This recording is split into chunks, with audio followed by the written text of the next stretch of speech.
तो दोस्तों बुश बदलने के बाद भी हमारी मोटर है जो कि किट-किट की आवाज़ बंद नहीं करती और उसी आवाज़ के कारण हमारी मोटर हीट होती है और उसी मोटर बल्कि आवाज़ के कारण हमारी मोटर हीट होने की वजह से जल जाती है। तो दोस्तों इसे जैसे कि आप देख सकते हैं इसकी जो बुश है मैंने कि सॉफ्ट बुश है जो कि बदल दी है, फिर भी यह आवाज़ है जो कि कर रही है और यह मोटर जो कि गर्म आ रही है। यदि इसी तरह से मोटर चलाएँगे तो हमारी मोटर है जो कि गर्म आएगी और गर्म आने के बाद ही हमारी यह मोटर की सॉफ्ट बुश भी कटेगी और जल जाएगी मोटर। तो दोस्तों इसे सिर्फ एक प्लायर की मदद से या एक सिर्फ आप हथौड़ी की मदद से इसकी आवाज़ है जो आवाज़ है आप कैसे दूर कर सकते हैं। तो दोस्तों इसे हम 220 वोल्ट एसी सप्लाई में इनपुट करते हैं और आप देख सकते हैं इसकी आवाज़ है जो किस तरह से आ रही है।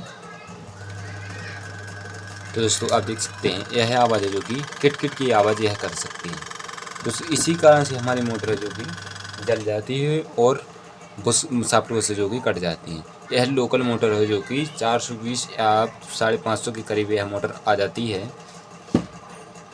यह दोस्तों 220 वोल्ट एसी सप्लाई पर यह वर्क करती है और दोस्तों इसकी आरपीएम होती है 1440 आरपीएम में इसकी वाइंडिंग करते हैं। 4 पोल की यह वाइंडिंग होती है।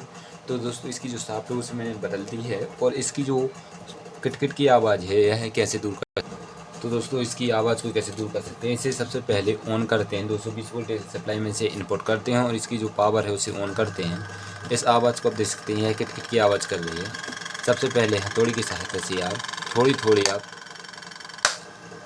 इस तरह से आप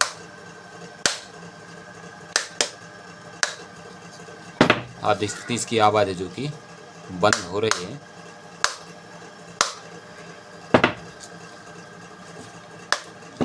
तो दोस्तों ये आप देख सकते हैं किसी तरह से आप मोटर को घुमा सकते हैं, आप सीधी या कुछ भी आप जैसे सीलिंग फैन के टाइप में भी चलाते हैं कुछ लोग। तो आप देख सकते हैं इसकी आवाज़ है जो कि बिल्कुल भी बंद हो चुकी है। इस तरह से आप बुश बदलने के बाद यह किट-किट की आवाज़ दूर कर सकते हैं सिर्फ एक प्लायर या एक हथौड़े की मदद से। तो दोस्तों वीडियो अच्छा लगा तो चैनल को लाइक शेयर एंड सब्सक्राइब जरूर करें।